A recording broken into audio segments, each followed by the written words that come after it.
Hi, and welcome to day 20, reading the conversation as a CEO.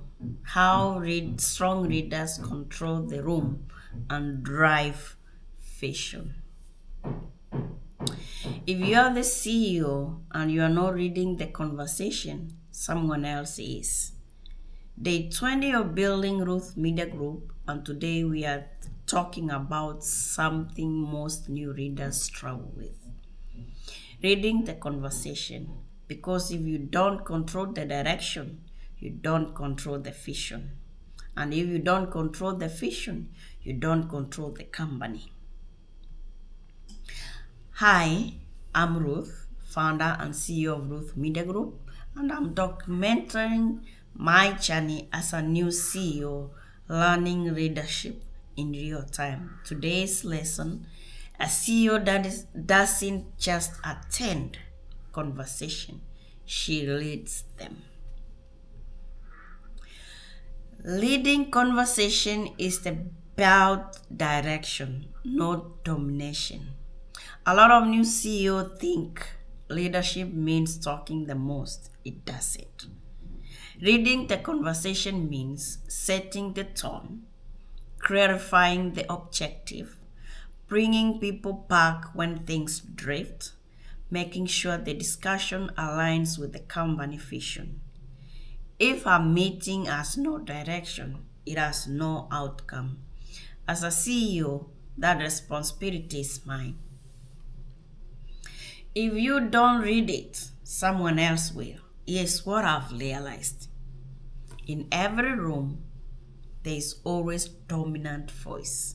It might be the most experienced person, the loudest person, the most emotional one, the most negative person. And if I am not intentional, the voice can steer the entire room. As a CEO, I can't allow conversation to be driven by fear, ego, and emotion. I have to bring it back to facts, vision, strategy, solution. That's leadership. Reading the conversation builds authority. Authority doesn't come from your title, it comes from your presence. When you ask strategy questions, summarize key points, redirect off topic discussions, make clear decisions. People begin to see you as the leader, not because you said you are the CEO, but because you act like one. Practical ways I'm learning to read conversations is what I'm practicing as I build Ruth Media Group.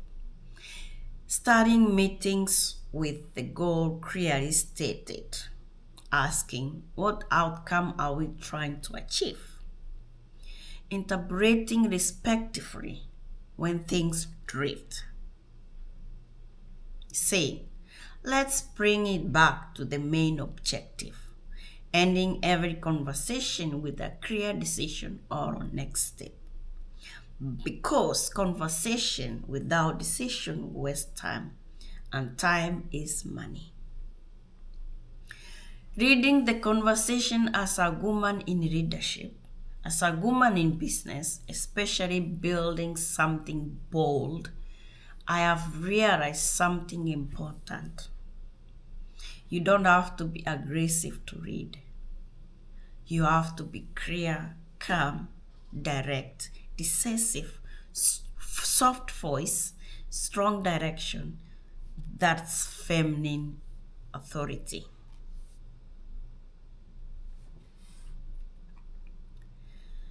Day 20 lesson.